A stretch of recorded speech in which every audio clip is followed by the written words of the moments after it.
One of the most famous events that happened in the Hasidic history was in the first generation, at the time of the Alter Rebbe, the first Rebbe of Lubavitch.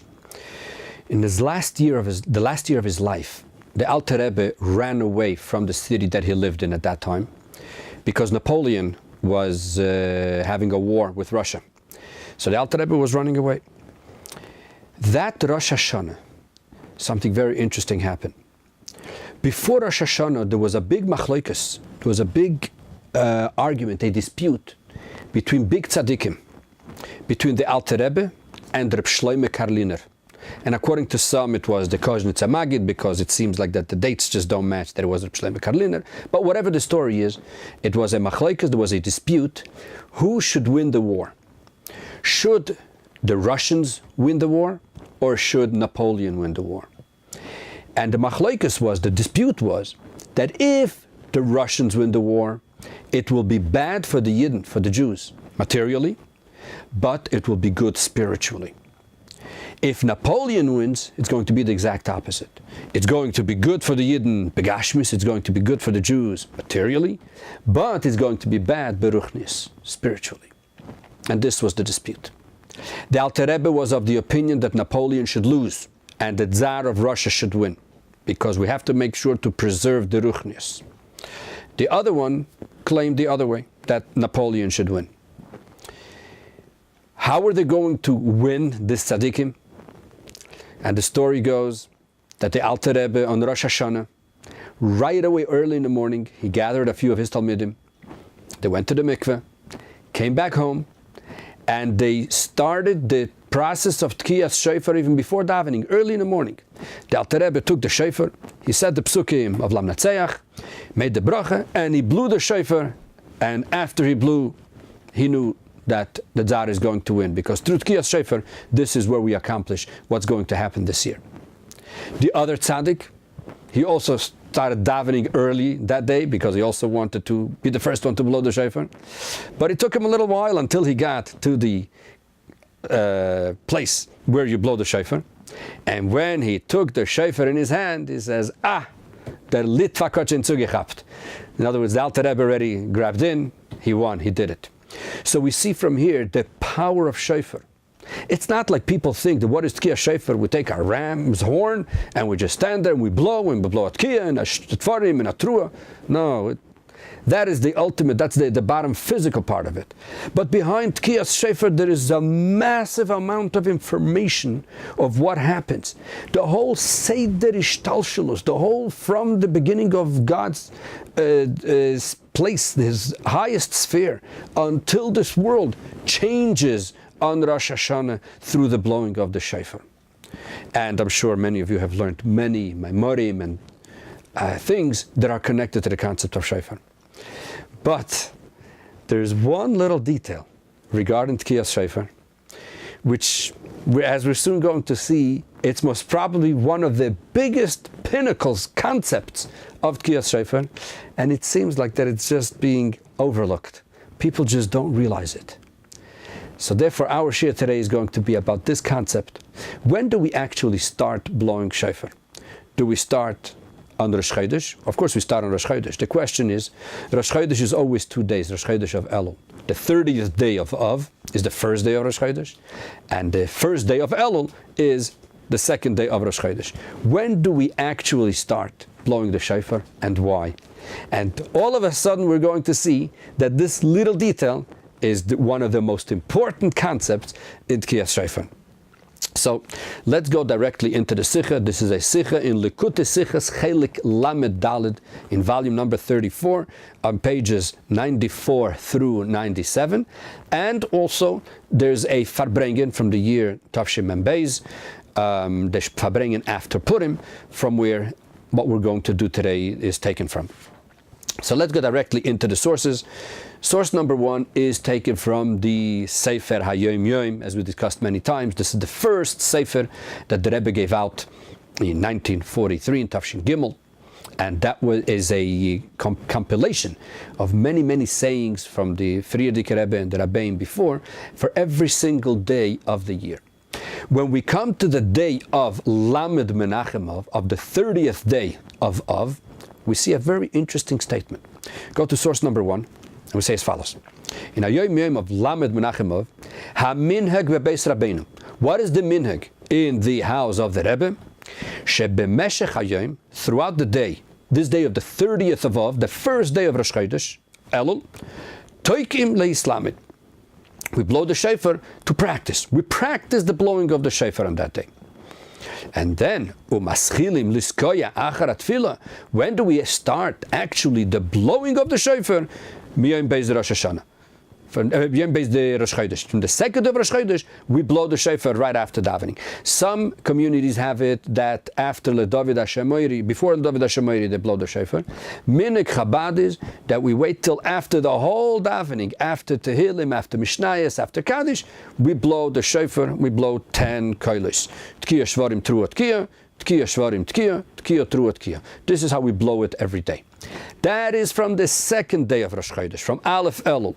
Lamed of, the first day, we practice. Let's analyze what the Previous Rebbe is telling us. First of all, why is he telling us this thing of the difference of the first day and the second day? Why is there a difference? On the first day of Rosh Chodesh, we only practice. On the second day, we actually start blowing. Farvos, what's behind this? So let's go now on the simple level, because there is a big machloikis. When are you supposed to start blowing the shofar? Are you supposed to start blowing it the first day of Rosh Chodesh or the second day of Rosh Chodesh, and why? So let's go to the sources. The first source that we're going to be learning is the Tur. The Tur was before the Shulchan Aruch, before the Code of Jewish Law. The Shulchan Aruch was written by Rabbi Yosef Karo. Rabbi Yosef Karo, before he wrote the Shulchan Aruch, he wrote a commentary on the Tur, which is called the Beis Yosef. The Tur, he was the son of the Rosh, and he wrote the Turim. So he writes as follows. Tur in Hilchos Rosh Hashanah in Siman Tov Kuf Pei Aleph. The Simonim in the Tur are exactly like in the Shulchan Aruch. The Shulchan Aruch took it from the Tur. It says as follows. Aleph. Tanya bePirkei Rabbi Lezer. We learned in Pirkei Rabbi Lezer, which is sort of equivalent to the Gemara to a certain extent, to the Talmud. Rosh Chodesh Elul, Amar HaKadosh Baruch Hu LaMoshe. On Rosh Chodesh Elul, the Rebbe told Moshe Rabbeinu, Alei Elai Hahara, come to me up on the mountain. Just briefly, the history goes as follows. On Shavuos, the Rebbe gave the Torah. Moshe Rabbeinu went up on the mountain for 40 days to receive the Luchos.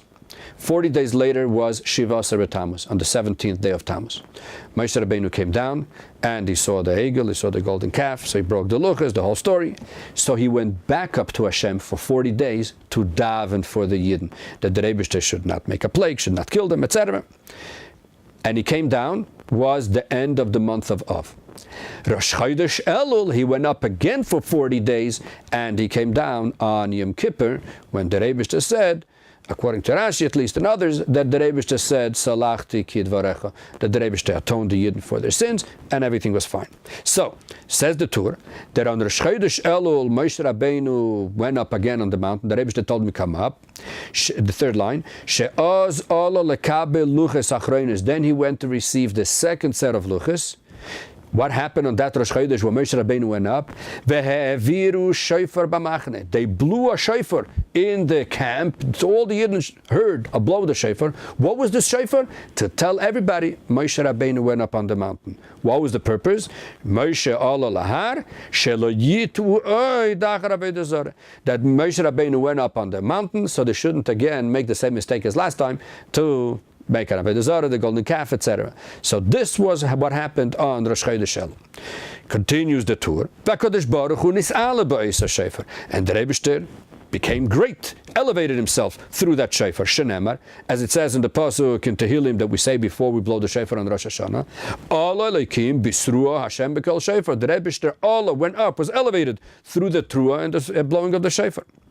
Therefore, says the Tur, Lachain, Hiskinu Chachamim Zal, the Chachamim, our sages, instituted Sheyihu Toikin Berosh Chodesh Elul Bechol Shana V'Shana, that every year on Rosh Chodesh Elul we blow shofar just like they did in the desert. V'Kol HaChodesh, and not only on Rosh Chodesh, but we blow the whole month. Kedei Lehazer Es Yisrael She'asu Tshuva. So this way we warned the Yidden that they should start doing tshuva. Shenemar, as it says in the pasuk in Amos, Im yitok ha-shofar ba'ir ve'amlo yichrodu. Is it possible that you blow a shofar and the people shouldn't get scared? The whole concept of the shofar is not just time to blow a horn, it's to remind the people that they have to start doing tshuva. And then the tour continues. And this is actually the minhag in Ashkenaz also, to blow the shofar every morning and every evening after davening. And then continues the tour. And there are those also that add and they do slichas during this time. Some will do it the whole month of Elul, some will do it just the last week, but they say slichas before Rosh Hashanah. So what do we see from here? What does the tour say? That we blow shofar on when we start from Rosh Chodesh, because that's the day that Moshe Rabbeinu went up on the mountain. The question is, when we say Rosh Chodesh, does it mean the first day of Rosh Chodesh or does it mean the second day of Rosh Chodesh? The Tur doesn't say anything. So therefore, let's go to the Mefarshim, let's go to the commentaries of the Tur. And on the side of the Tur, there is the Bach, Rabbi Sirkis. He was one of the great commentaries on the Tur, the Bayis Chodesh. In short, we call him the Bach, Bayis Chodesh, and he says as follows. Source number 3, he quotes the Tur, Rosh Chodesh Elul, Omar HaKadosh Baruch Hu V'chulu. On Rosh Chodesh Elul, the Rebbe told Moshe Rabbeinu, come up on the mountain. Says that Bach, Vekach Pirish Rashi Bechumish, and this is also how Rashi explains it in Chumash in Parshas Kisisa, that it says that Moshe Rabbeinu went up on the mountain. Says Rashi over there that it's Rosh Chodesh. Umashma lichayre, it seems that b'yom sheni de Rosh Chodesh ka'amar. It seems from the whole concept over there that it was the second day of Rosh Chodesh. In other words, Aleph Elul, not Lamed of Aleph Elul. Vekocho asks the Bach a question. If you start counting the days from the first day of Elul until Yom Kipur, you only have 38 days with their nights together. Because over here it says that Moshe Rabbeinu was on the mountain for 40 days and 40 nights. So therefore, if you start counting from Aleph Elul, you are not going to have 40 days because Elul has only 29 days, etc., as he makes the whole cheshbon. So he asks the question, how could it be that it wasn't the second day of Rosh Chodesh? So Rabbi Eliyahu Mizrahi, who was one of the chief commentators on Rashi, explains, Bepirushay al Rashi Shom, on his explanation on Rashi, Moshe Rabbeinu did not go up on Rosh Chodesh. Moshe Rabbeinu went up Chof Tes of 2 days before Rosh Chodesh. Adkan, this is what he says. So therefore, if you went up 2 days before, we have 38 days from Rosh Chodesh until Yom Kippur. So now it's 40 days, no problem. By the way, al Pichsudis, there's a whole explanation that Elul is Ani Ledoidi Vedoidi Li. You know the famous Rosh Tevis, Ani Ledoidi Vedoidi Li. And the last 4 letters of Ani Ledoidi Vedoidi Li is Aleph Lamed Vav Lamed Elul. The last 4 letters of Ani Ledoidi Vedoidi Li are Yuds. Ani ends with a Yud, Ledoidi with a Yud, Vedoidi with a Yud, Li with a Yud. The 4 Yuds represent the 40 days from Rosh Chodesh Elul until Yom Kippur. Okay? Anyways, let's go back to our concept over here. Asks the Bach, ve'ein aloshen mashma kain. But from the loshen that it says that he went up Rosh Chodesh until Yom Kippur, it doesn't seem that he went Chof Tes, that he went Chof Ches, that he went 2 days Chof Tes 2 days earlier. Vesu, not only that, dim kain amalei takinam bechof Tes be'ov. If Moshe Rabbeinu went up on Chof Tes Av on the 29th day of Av, let's start blowing from the 29th day of Av. Who says we have to start on Rosh Chodesh? V'yesh mefarshim, some say the Elul the Haishato Mal Yamal. That year they took Chodesh Elul. Normally Chodesh Elul has only 29 days, but that year they were me'aber the Chodesh, because those days they used to do the Rosh Chodesh according to the way they look up on the sky and the moon, etc. So that year Chodesh Elul was 30 days, so they had an extra day over there. And when did he go up? The 30th day of Av, which is also called Rosh Chodesh. And he went and he came up in the morning of Yom Kippur. Now we have 40 days. How do we have 40 days? Because we start from the 30th of Av. We add another day in Elul because it's 30 days Elul that year. So this way, we have 40 days. So when do we start blowing? On the first day of Rosh Chodesh, this we have 40 days. Then tries to give another answer. But the bottom line is, according to the Bach, when do we start blowing the shofar from the first day of Rosh Chodesh, from Lamed Av. Comes the Magen Avraham on number 4. The Magen Avraham is already a commentary on the Shulchan Aruch. The Bach was on the Tur. The Magen Avraham is already on the Shulchan Aruch. So the Magen Avraham says as follows: Kosav halevush v'shalom. There are many Sfarim, very holy Sfarim, the levush and the shalom. The yesh lehaschil liskoya. The when do you have to start blowing? Miyom rishon de Rosh Chodesh Elul, from the first day of Rosh Chodesh Elul. The Oz have a mem yom shelifnei Yom Kippurim, because then it's 40 days before Yom Kippur. K'Moshe olo Moshe ba'ar k'deisa betur. Okay, that's when Moshe Rabbeinu went up on the mountain, as the Tur says. V'chein kosav mate Moshe b'shem Maharil. And so says the Mate Moshe in the name of the Maharil. Vekosav, and he adds the Mate Moshe, the Hanoi Hagim lehaschil b'yom sheni, those who do start on the second day of Rosh Chodesh, Tamai hu liskoya lamed yom. What is the reason? Because they blow 30 days, im beis yomim shel Rosh Hashanah, because they count in this also the 2 days of Rosh Hashanah. But that we're not going to get into the details exactly what that means. But this comes the Magen Avraham says no. Velinir, and I think that's a different reason. We should not go away from the minhag that we start from the second day. So we see here that the Bach says that when do we start? The Bach says very clear that we start from the first day of Rosh Chodesh. The Magen Avraham says no, that we start the second day of Rosh Chodesh. So therefore we see that even the Levush and the Shalom, they say that it's from the first day, and the Magen Avraham says it's from the second day. So we have a whole big machlokas over here. Some say you start from the first, some say start from the second day. Therefore, perhaps what the Frierdiker Rebbe was trying to do is find a compromise. He doesn't want to say it according to these or according to those. So therefore he says like this: the chiyuv, according to everybody, is the second. The second day everybody agrees on. The question is, on the first day of Rosh Chodesh, says the Frierdiker Rebbe, no problem. What we're going to do on the first day is we use the first day for practice. We practice on the first day, and we start the second day, and this way we're yetze l'chol hadayos. Sounds good? Agree? Seemingly. Says the Rebbe, no, we cannot say that. That makes absolutely no sense. According to those that say that you have to start on the first day, practicing is not going to replace that. Practicing does not replace a chiyuv of a mitzvah, not even a minhag. What the Frierdiker Rebbe should have said, if he wanted to be yetzer for the first, but not make it into a chiyuv, say very simple, that the first day of Rosh Chodesh, it's a minhag to blow the shofar. The second day of Rosh Chodesh is already a chiyuv. So if the Frierdiker Rebbe would have said at least that it's a minhag on the first day, so then we could say it's a pretty good compromise. First day minhag, second day chiyuv, no problem. But that's not what the Frierdiker Rebbe says. The Frierdiker Rebbe says that on the first day we practice. Practice does not replace what those opinions are, that the first day we don't blow shofar. So then the question goes back, what is the Frierdiker Rebbe telling us over here? And second of all, we have to understand, what's this practice business? That we blow shofar lehislamed, in order to learn. Wait a minute. If somebody doesn't know how to blow shofar, of course he has to practice.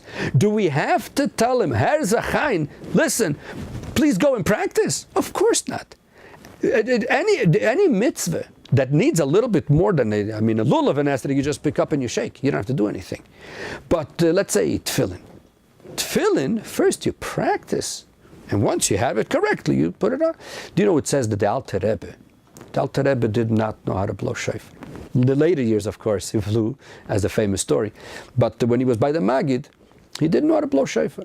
And they asked once the Alter Rebbe, why don't you know how to blow shofar? The Alter Rebbe, they used to say, because the Alter Rebbe said, Ich bin keinmal kein Kind nicht gewesen. I was never a child. A child always plays around with a shofar and tries and hackt and plakt von alle Seiten, and he tries to do it. So, what is this thing that the Frierdiker Rebbe is saying? You have to practice. Of course you have to. If you don't know how to blow shofar, of course you have to practice. So what does this mean? And not only that, once he practices, he'll blow. So why are we using the first day for practice? We should say the first day in the morning you practice, in the afternoon you blow, or whatever. What's this practicing business episode? Where do we find it? And if he already has to practice, why should he wait till the Rosh Chodesh Elul And on Rosh Chodesh Elul, start practicing. And what happens if he sees on Rosh Chodesh Elul that he needs more than 1 day or 2 days to practice? If somebody who doesn't know how to blow, it doesn't happen just like that. You got to practice. So what is this business that on the first day of Rosh Chodesh you practice? Something is missing here. And the biggest question, what happens if somebody knows how to blow shofar? He knows how to blow, blows every year. He's the Baal Tekia. What does he do on the first day of Rosh Chodesh? Does he sit and practice? He knows how to blow. We're telling him no. On the first day you have to practice. Why does he have to practice? Someone who doesn't know how to blow shofar, versteht sich, he has to practice. But someone who knows how to blow, why should he practice? He knows. So therefore, there's definitely much more to do over here. And then, by the way, there's another whole question which we're not going to get into at all, and that is, and what happens if the first day of Rosh Chodesh comes out on Shabbos? Do you practice on Shabbos? Chas v'shalom, you're not allowed to. Do you have to practice on Friday or no? Maybe this concept of practicing of shofar is only on the first day of Rosh Chodesh, but not on the Erev Rosh Chodesh. So therefore, if it comes out on Shabbos, then we don't have the whole concept of practicing. Who knows? Therefore, we must say that we're missing here a total concept here. We can't just be talking about the simple practicing. There's a much deeper thing, and when we're going to see the whole big picture, we're going to see a total new Tekias Shofar that we never heard before. Perhaps to give it in a one-liner, if we go back to source number 1, let's look at the words of the Previous Rebbe. What is the minig in the Beis Harav?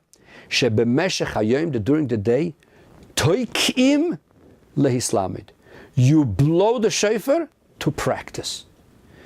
What are we doing here? Are we blowing the shofar to practice, or are we practicing how to blow the shofar?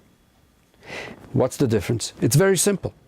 What is the action and what is the outcome, the reaction?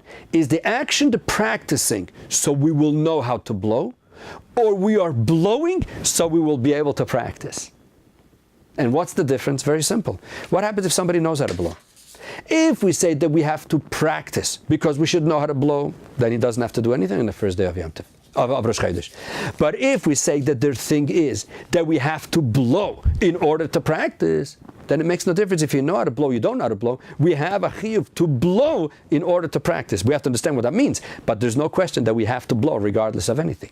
So we really need to understand what is the Previous Rebbe saying. The proper thing should have been that he would have said that mislamdim, that you practice liskoya, to blow the shofar. That would have been, everything would have been fine. The problem is that no, the Previous Rebbe says toikim, that we blow in order to practice. What does that mean?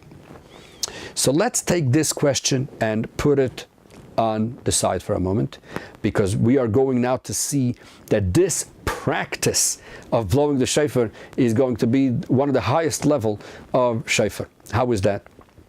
We will understand it first by discussing another whole sugya, another whole concept.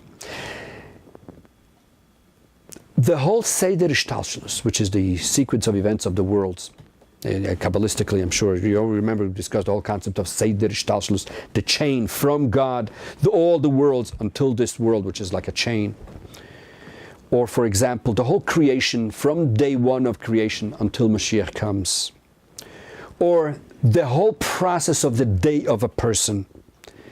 All of these things, they work with a system called, in Torah, Klal uprat uklal, which means first there's a general concept, then there are details, and then there's again a general concept. The Rebbe explained this in a Fabrengen in Tafshim Mem Beis. It was the Shabbos after Purim. Maybe just to give a little example before we go into it and see how it works in Torah. Let's say, for example, if somebody wants to buy a car. He knows already which kind of car he wants, a certain model, that model, and this is the car that he wants to drive. So he has the concept very clearly. But now he has to go and see, where does he find a good dealer? What's he going to pay? Does he have the money? Is he going to lease or buy? Which color does he want it, etc. Then after he goes through all those details and he finally bought the car and now he's actually sitting in the car, this is klal uprat uklal. First there's the general concept, He knows already what the end result is going to be. But in order to get to the end result, he has to go through a whole bunch of details. Once he finished all the details, now he's got the general concept. So the general concept is sort of an image of the original concept. Klal upratu klal. And we will see how everything in Torah works in that system. How do we see that? Go to your source number 5. This is a Fabrengen in Tavshim and Beis, Shabbos Parsha Porah. And the Rebbe says as follows.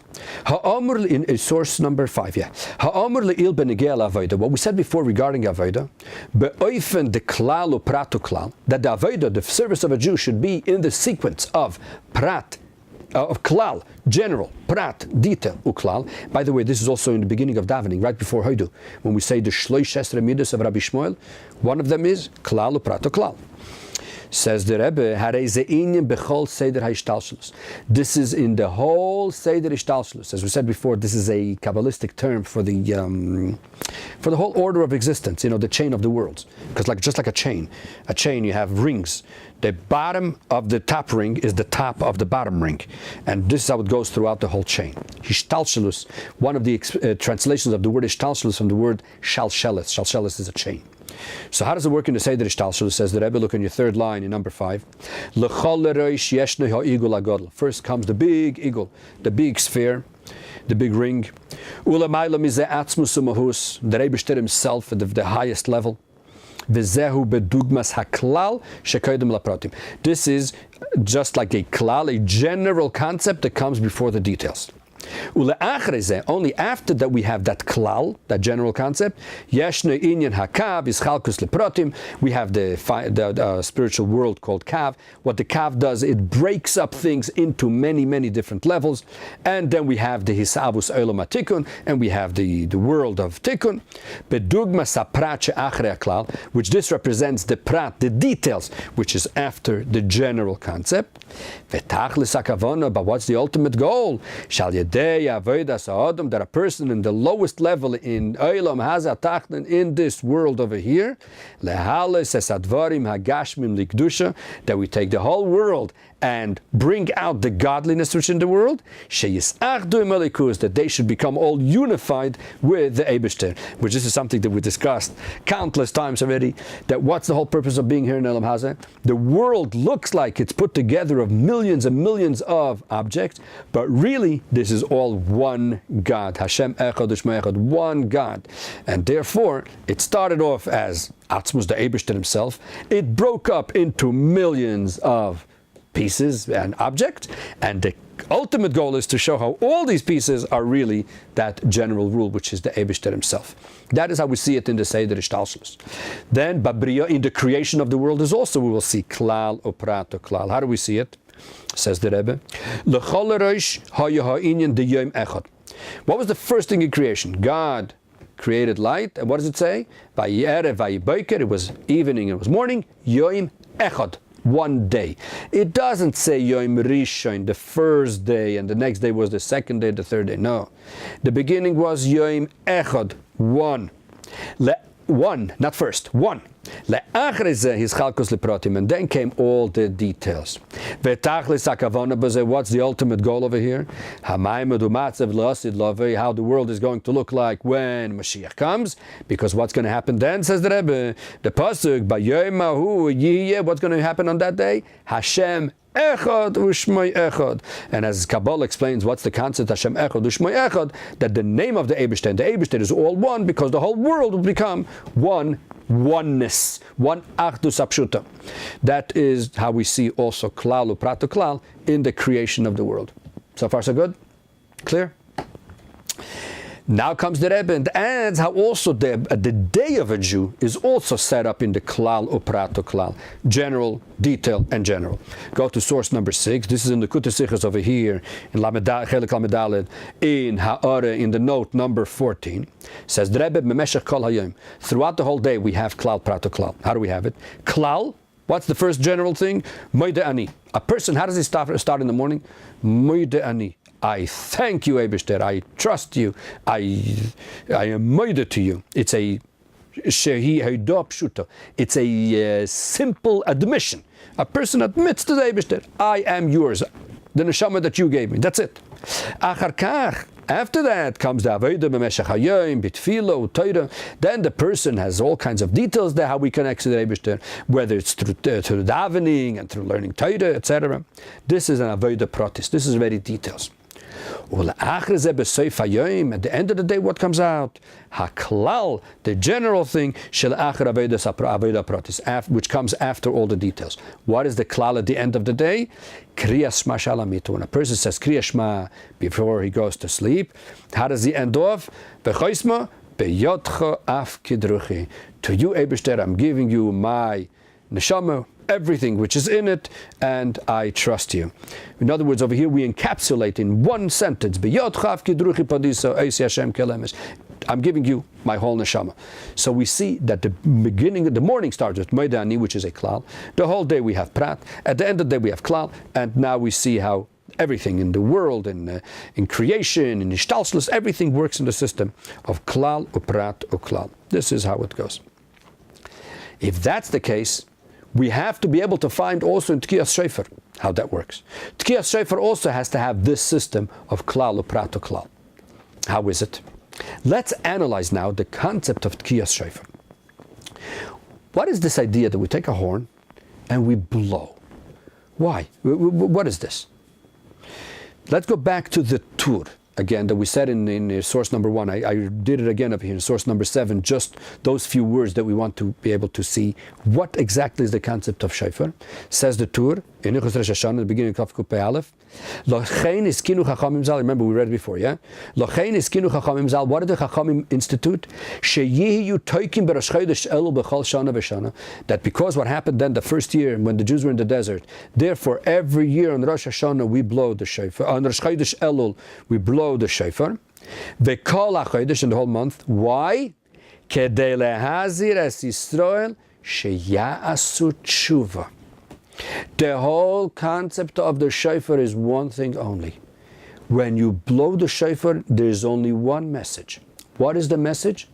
To do tshuva. That Yidden should hear the shofar, and this will give them that wake-up call that says, guys, we have to do tshuva. We're not going to discuss now how you do tshuva, the whole concept of, it's not a concept of repenting, it's a concept of returning to our roots, etc.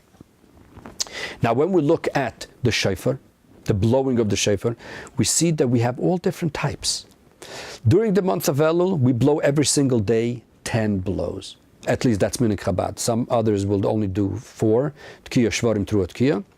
Minhag Chabad is to do Tekias Shvarim through Tekia, Tekias Shvarim Tekia, Tekia through Tekia, which is 10. On Rosh Hashanah, we blow 100. Some blow 130. On Yom Kippur, towards the end of the day, you blow only 1. What's this business that here we blow 10, here we blow 100, here we blow 1? Each one is representing something else.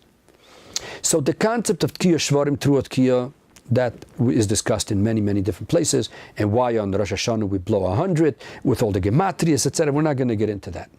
What we are going to do today is discuss that one Tekia that we do at the end of Yom Kippur, and then we'll understand what it has to do with what we do on the first day of Elul.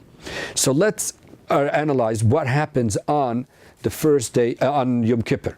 Why do we blow that one blow? So let's go into the sources and let's see. I mean, in other words, why on Yom Kippur we don't blow 100? Just like Rosh Hashanah, we blow 100 or 10. Let's do the same thing on Yom Kippur. No, on Yom Kippur we blow only 1. Why? So go to the source number 8. This is in the Shulchan Aruch in Halacha. It says as follows. Shulchan Aruch is Siman Tafresh Chav Gimel at the end, the last sif. He says like this. Siv Vav. B'seif Ne'ilah, at the end of Ne'ilah, Oimrim Sheva Pe'amim Hashem Elokim. I'm sure you remember that at the end of Ne'ilah, middle of Kaddish, right before Kaddish, we stop after Avinu Malkeinu, and everybody screams together Shema Yisrael and Baruch Shem, and then we say 7 times Hashem Hu Elokim. What do we do after that? Says the Shulchan Aruch. V'toikim Tashrat. You blow Tekias Shvarim through Tekia. This is what the Shulchan Aruch says. Comes the Ramah. The Ramah is one of the major commentaries on the Shulchan Aruch. Is right there on the Shulchan Aruch. He says, "V'yesh oimrim she'ein liskoya rak tekiya achas." There are those that say that we blow only one tekiya at the end of Yom Kippur. V'chein ne'egim ibdina seilu. And this is how we do it in our countries. We blow only one. As a matter of fact, in the Machzer of Chabad on Yom Kippur, in middle of Kaddish of Ne'ilah, what does it say? Look at source number 9. Tekia achas. We blow only one Tekia, and we say Lashon Haba B'Yerushalayim. So we need to see what is the source that we do only one, and what is the reason that we do only one. What is that? So let's go to the source. The source is a Tosfos. Tosfos is the commentary on the Gemara. Look at source number 10. There's the Tosfos in Megillah Daf Daled Amud Beis, and the Tosfos is on the words of the Gemara Ve'yavirena, as we're going to be discussing soon. Says Tosfos as follows. Source number 10. Nishal Ria Levi. The Ria Levi was asked a question. How can you blow shofar at the end of Yom Kippur? You're not allowed to make any malacha, any mundane work of choil, until you do Havdalah, or at least Havdalah in Ma'ariv. And when do we blow Tekias Shofar? We blow it in middle of the end of Ne'ilah. How is that possible? That's what the question they asked the Ri. Vesu and another kasha. Shema yelech el tzabaki. We are afraid. What happens if somebody doesn't know how to blow shofar? What's he going to do? He's going to take the shofar and he's going to go to Arav. Kedechashinam beRosh Hashanah shechal b'Shabbos. Ve'im kein ha'yelanu lemechesh lehaigzeirem. This is a very interesting question. I'm just going to give you a brief introduction to it. If you remember, we have a beautiful sikha that we discussed that we find something very strange. When it comes to Rosh Hashanah, it falls out on Shabbos. You ever heard the famous question of what's a bigger mitzvah? To eat Kugel or to hear Shofar? What's a bigger mitzvah? Of course, Shofar, right? No. Why not? Because when Rosh Hashanah falls out on Shabbos, what do? We don't blow shofar, but we eat kugel. So kugel is a bigger mitzvah than just blowing shofar, Yeah, just joking. Anyways, so the Gemara says that on Rosh Hashanah, if it falls out on Shabbos, we do not blow shofar. Why not? Because we're afraid that what happens if somebody doesn't know how to blow shofar, he's going to take the shofar and he's going to walk over to Rav's house and he's going to ask the Rav how to blow, etc. And Shabbos you're not allowed to carry. So therefore, we were mevatel, we totally annulled the mitzvah of shofar on Shabbos. And there's loads of maimarim of Chassidus, of the Rabbeim, discussing what kind of business is this, just because there may be somebody who doesn't know that you're not allowed to carry on Shabbos, and he will carry. We take away a mitzvah min ha-Torah, and we don't blow shofar. But we're not going to get into that. That's another whole story. But the main question is that we see that we do that by Rosh Hashanah, but when it comes to Pesach that falls out on Shabbos, we still have the Seder. When does a person have more questions to ask of? Pesach or Rosh Hashanah? Of course, Pesach. Pesach, he has hundreds of questions regarding matzah, regarding motor, regarding charosis, regarding the dalit cases, wine, everything. It's for sure. So there's another whole sikh from the Rebbe in Likutei Sichos that he discusses this. But that's what this thesis is asking, just like on Rosh Hashanah. When it falls out on Shabbos, you don't blow shofar. Why? Because maybe somebody is going to carry the shofar. So on Yom Kippur, for sure you should do the same thing of not blowing the shofar. Why? Because maybe somebody's going to carry the shofar to ask Arav how to do it. Answers Tosfos v'tira, it's loy chashina sheyelech etz a baki. No, we're not afraid that he may go to a baki to Arav and ask. Why? De mishum Tekia achas, because of one blow. She'einu elo mishum zecher lo yovel, that we do on Rosh Hashanah only one blow, which is a remembrance. It reminds us of Yovel, the mitzvah of Yovel, which is the every 50th year after the sabbaticals, etc. Lo yitzrich kuli hai. We don't have to make such a big deal. Rosh Hashanah, like on Rosh Hashanah, de yoreisehi v'tzorich shloshim kodesh. On Rosh Hashanah, it's a mitzvah min ha-Torah to blow shofar, and there's a lot of things that we have to blow. Tkiya, shvarim, trua, Tkiya, we have to do it 30 times, etc. So we are afraid that maybe somebody's going to go to the Rav. But over here, that there's only one Tkiya, we're not afraid that somebody's going to go to the Rav and ask. This is basically how Tosfos, and there's a lot to talk on this Tosfos. But at least what do we see over here? The Tosfos makes it very clear that at the end of Yom Kippur, we blow only one Tekia. Now, of course, we need to understand, so how can the Beis Yosef doesn't say that, but we're not going to get into that. So the bottom line is, at the end of Yom Kippur, we blow only one. Now, the question is why? Why only one? So for this, we go to how the Alter Rebbe explains it in Likutei Sichos. What's the concept of one Tekia versus 10, 30, 100, etc. Says the Alter Rebbe in Likutei Sichos, Look at your source number 11 in the Maimer on the Rosh Hashanah on page Samach with Gimel. Says the Alter Rebbe as follows: Velochein toikim b'yom kippurim achar ne'ilah Tekia achas. That's why on Yom Kippur, when it comes to ne'ilah, we blow only one Tekia.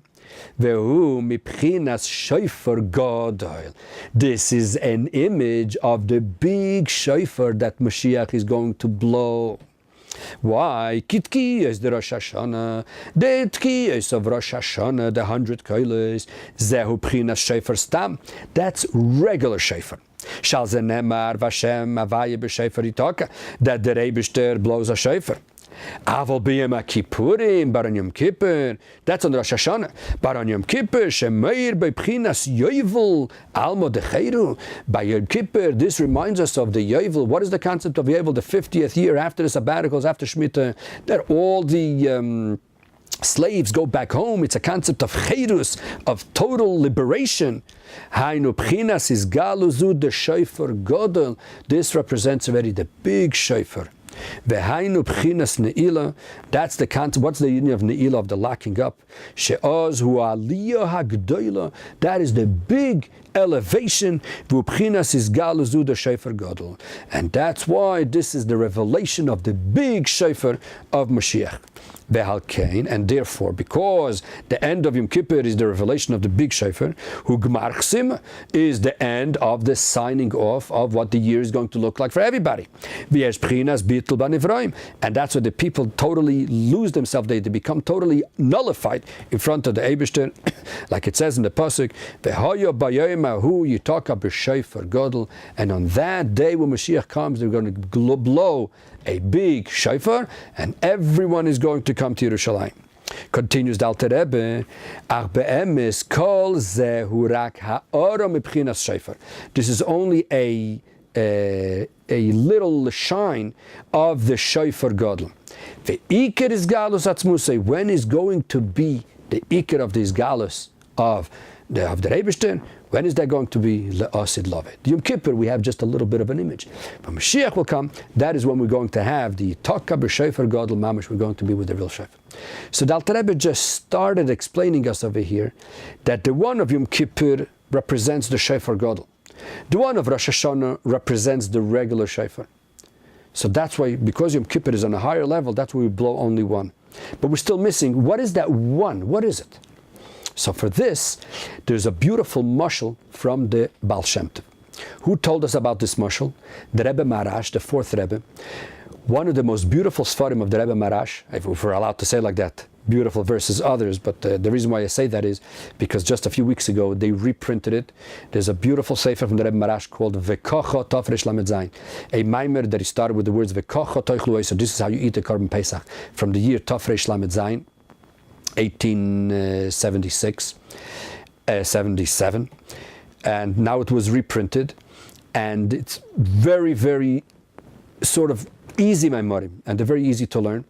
And in that maimer, the Rebbe Marash brings a beautiful Moshol from the Baal Shem Tov regarding the concept of shofar, and that will explain to us everything. First of all, why on Yom Kippur we blow only one, and then we'll be able to go back to why do we blow on the first day of Rosh Chodesh for practice. So let's see, what is this Moshol of the Baal Shem Tov? Look at source number 12 from the Maimer Vekocho in Tafresh Lamed Zayin Sif Ayin. Says the Rebbe Marash, Inyan HaTshuva. What is the whole concept of Tshuva of Rosh Hashanah? Tzarich lihiyos bechinas tze'aka pnimis. The whole concept of the blowing of the shofar is the example of an internal outcry from the person, from the deepness of his nefesh, of his soul. That's the idea of a shofar. What is the idea of a shofar? The outcry from a person. That's why we blow with a shofar, pchinas koil pashut, a simple sound, a simple cry out. Why is a person crying? A person on Rosh Hashanah, when he starts thinking back and he says, oh my gosh, I wasn't exactly how I should be. I distanced myself a little bit from the Eibishter. So what is his immediate reaction? This outcry, this this internal cry saying, Eibishter, I want to come back to you. That's why we do it, vehu bekeren behema, and we do it with our haram of a animal, because like it says in the pasuk, Al Shem, Adamu behema tashi Hashem, that the Rebbe helps a person and an animal, which is an allusion to the shofar. We're not going to get into that now. Now comes the Rebbe Marash and he brings a Moshol. He brings a parable, beautiful Moshol. And he says as follows: When he's Bayer Moshol Zema Baal Shem Tov. The Baal Shem Tov gives an example to the whole concept of Tekias Shofar. Lemelech shehayu leben yachid, a king that had a only child. Shehayu etzle kebavas einai, he was to him to the father like the pupil of his eye. Ve'olo bedaso avu bnoi, and the father and son decided sheyisa habein limdinoi sachered limus chachmes, that the son should go to a far country and learn some more knowledge. But it's much longer. I just took over here the main words from this Moshol over there. It's 1.5 pages long. And the father gave him the servants and a lot of money. So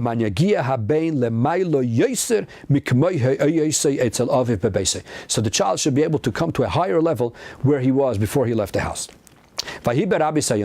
And came after a while, after a long time. Everything that the father gave him, all the money, was gone. Where did it go to? It went for the expenses of the trip. Tafnukov, this kid had plenty of indulgences. Taival Tavase, he had plenty of taivas. We have to explain what taivas are? Fine. And he went to this far place.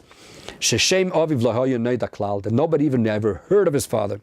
When he saw that everything is gone, that there's nothing left, and he started getting very sad. And he decided he's got to go home because he lost everything, he has nothing, he is uis. But because so much time went by, he also forgot the language of his country. He finally came back to his country. He started motioning to the people that he's the son of the king. Everybody made fun of him. How is it possible that the son of such a great king should go with such ripped clothing? And they even hit him. They used to make fun of him. And he became full of wounds until he finally came to the garden of the king. And he started motioning to them, I am the son of the king. And they didn't even look in his direction. Till he started screaming loud with his voice, so the king will recognize his voice. When the king recognized his voice, Omar, he said, this is my son's voice, because he's in a dire state, he's verquetscht. And their love for his son aroused, it awakened, and he took his son and he embraced him and kissed him. Continues the Rebbe Marash, look at source number 13. So we will understand the example, what this is referring to. The neshamas of the Yidden are called children of the Eibishter. As it says in the pasuk, that the Yidden are my child. And there's another pasuk that says that you are children of the Eibishter. And what did the Rebbe do to his son, to his children? And he sent the neshama down into a body, just like we had before in the parable, that the king took his son and sent him far away. So to the Rebbe send the neshama down here. What's the purpose of sending the neshama down here? Just like the son went to get to a higher level than he was before, so too shall yedei mitzvahs u'maisim tovim, through that the Yidden do mitzvahs and maisim tovim, misalim haneshamas beilu yoser nalim mikmei shayu mikodim, they come to a much higher level than they were before.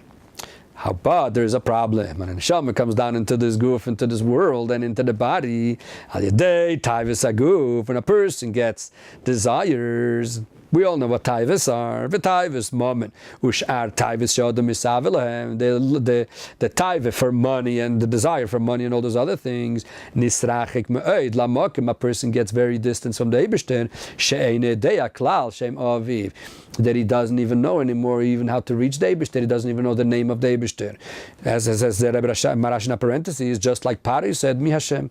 Who is the Eibishter? What did Pari say? Who was the Eibishter? Lo yodaitis Hashem. I don't know who's the Eibishter. How is it possible that somebody should say something like that? Because when you go far away from the Eibishter, that's what could happen. And through that the neshama gets further from the person, from the Eibishter. So the person eventually forgets everything that what happened when the neshama was up there by the Eibishter. And he gets lost by Ergashmius and Beruchnius. Until a Yid comes and says, "Oi!" He gives this simple tzedakah. She'aviv yakira b'tvias ayin dekala. The Rebbe should recognize his voice. Vezehu atkiya b'koil shofar. That's how we make a tkiya, like a straight blow. Shubchinas tzedakah pnimis me'unkom de liba. That this is an image of that inner cry from the deepness of the heart. How a person regrets for the past, and he takes upon himself that from now on he will listen to the Eibishter, to his father. When the Eibishter hears this cry, the Eibishter awakens and he comes to the Yidden, and he shows his love to his only child, and he forgives him for the past. That's the whole concept of Yom Kippur, which is a day of forgiveness. So what's the whole idea of the shofar? The koil pashut that the Rebbe should recognize. So therefore comes the Rebbe and makes a summary. So what do we get over here? What's the concept of shofar? Look at number 14 in Likutei Sichos here. Vezehu inyan hatkiya achas. That's why on Yom Kippur we blow one tkiya. Shetoikim lachar tfilas neila. Shehi tkiya achas pshuta. Although it's a very simple, straight blow, but it's an unbelievably deep concept. Why? What's the concept of this koil pashut, of this simple blow? This is the inner cry from the neshama, which is above any type of structure, any type of form. Why? On Rosh Hashanah there's a form, there's a Tekia, there's a Shvarim, there's a Trua, there's a Tekia, there's all types of things that each one represents something else. But on Yom Kippur we only have one Tekia. It represents that simple cry. However, Ella says the Rebbe, in order to come to that highest level, which is that simple cry, that reaches the Father unconditionally, for that we need Tkiyas Meyot Koilos Rosh Hashanah. We have to first preface with the 100 Tkiyas of Rosh Hashanah. Once we have all those 100 Tkiyas, we come to the highest level of Shofar, which is Tekiya Achas of Yom Kipur. We come to that highest level of a Tekiya on Yom Kippur. So if that's the case, what is that Tekiya Achas? What is that one blow on Yom Kippur? That koil pashut, that cry unconditional, that reaches the Eibishter directly. Says the Rebbe, you remember before we learned about klal uprata klal? That first you have a general concept, then we have the details, then we have the general concept. Says the Rebbe that the Tekias of Chodesh Elul and Rosh Hashanah, all those hundreds and hundreds, those are the prat. The last Tekiya of Yom Kippur, that koil pashut, is the klal. Where's the klal in the beginning? Where's the general in the beginning?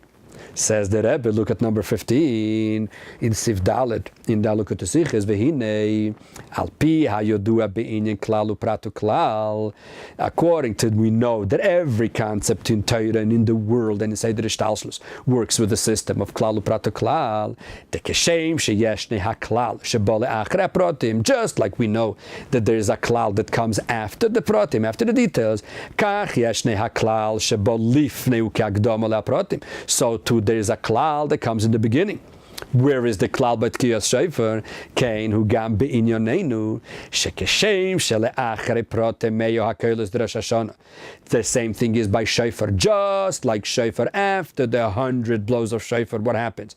Boim le'aklal, we come to the general concept. And what's the general concept? V'toichne hakloli shel shofar. What is the bottom line of shofar? Tkiya achas pshuta. That one blow that we do in Elul Yom Kipur, says the Rebbe, Hinei al derech zehu b'aschol asmen hayomim. The same thing in the beginning of the 40 days. Shekoidem ha'aveda beprati in the Tekias Shofar. Before the details of Tekias Shofar, even the details of Chodesh Elul, the 10, never mind the 30 or 100 of Rosh Hashanah, says the Rebbe, tzarich li yos nekudas ha'aschola. We need that beginning, the klal, which is before the details. The general that includes all those details that come later. Who is that general? Says the Rebbe, look at 16. That's what the Frierdiker Rebbe says, that blow that we do to practice. Why? Because this blow that we do to practice, that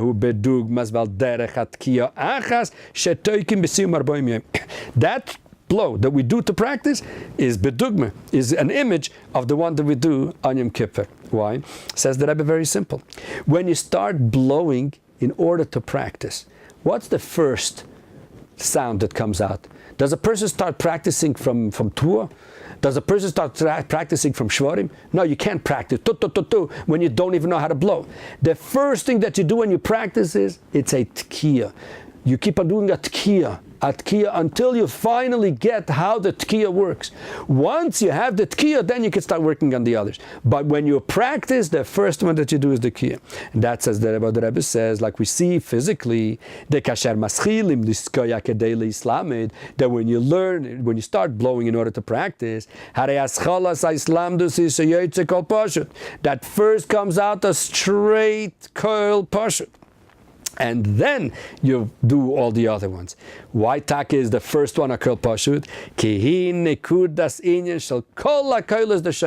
Because the concept of Tekia, that kol pashut, is the most important part of all the other shofar. Because the shofar hakol pashut shel ha'mayla ma'akol is the Rosh Hashanah. Therefore, says the Rebbe, ein hakavana b'toikin leislamid, that when we say that we are blowing in order to practice, it's not the islamdus to learn. We're not talking about practicing how to learn how to blow the shofar. No, that's not what we're doing. Elo be'iker haschola sa'inyin detze'okas haneshama kol pashut. The Frierdiker Rebbe, when he was saying Teik in leislamid, he didn't say we practice to blow the shofar. He said we blow to practice. We blow that Tekia. We do that kol pashut, that one blow. Why? Because we have to start the concept of Tekias Shofar, which is the inyan of tshuva. That is what we do on the first day of Rosh Chodesh. Teikim leislamid, we blow. For what purpose? Lehislamid, to practice. When you practice, what happens? You do only one Tekia when you practice. Once you know the Tekia, then the other ones will come much easier because you already practiced, you already did the kol pashut. Why do we need a kol pashut in the beginning? Why do we need that one blow? Because everything in Torah works with a klal, prat, and klal. Therefore, we need the pratim we have, because it's the Tkiyas that we do a whole month of Elul and Rosh Hashanah. The last klal is the Tekia of Yom Kippur, and the first klal is what? The Teikin leislamid. So now we understand, very, very simple, what the Frierdiker Rebbe was saying, that on the first day of Rosh Chodesh, we blow, everyone, not even the ones who know how to blow. They also have to blow lehislamid, because when they blow lehislamid, what are they doing? They're starting the process of tshuva, which is the kol pashut. And through that kol pashut, we reach the other kol pashut, which it all represents the concept of Mashiach. And therefore we see something very, very interesting over here. That we see a very unbelievable concept here. That this seems to be like a very simple minhag, and all of a sudden we see that these few words, Toikim lehislamid, are telling us the deepest concept of shofar. Because the ultimate goal of shofar is that koil pashut. That is the concept of tshuva, as the Alter Rebbe explains in Likutei Sichos. And therefore, when we have this klal upratu klal, then the whole Tekias Shofar of Elul and Tishrei and Rosh Hashanah, etc., all has its full completion. So now we understand why we are toik in Lehis Lamed. Everything clear? Any questions? Yeah. So we see Taka that even just a plain minig Chabad is really the deepest concept. To a certain extent, the Tekias Shofar of the first day, that the practice is higher than the whole Elul. The whole Elul is just details. Mashenka, this is the klal, 100%. Yeah, but you see, you want to have another question. What I mentioned before. I mentioned before the question, what happens if the first day is Shabbos? If the first day of Rosh Chodesh is Shabbos, then we don't blow shofar anyways. It's a very, very big concept, because this goes into the question. It just very briefly, just like you understand that a day of Rosh Hashanah that falls out on Shabbos, we don't blow shofar. Why?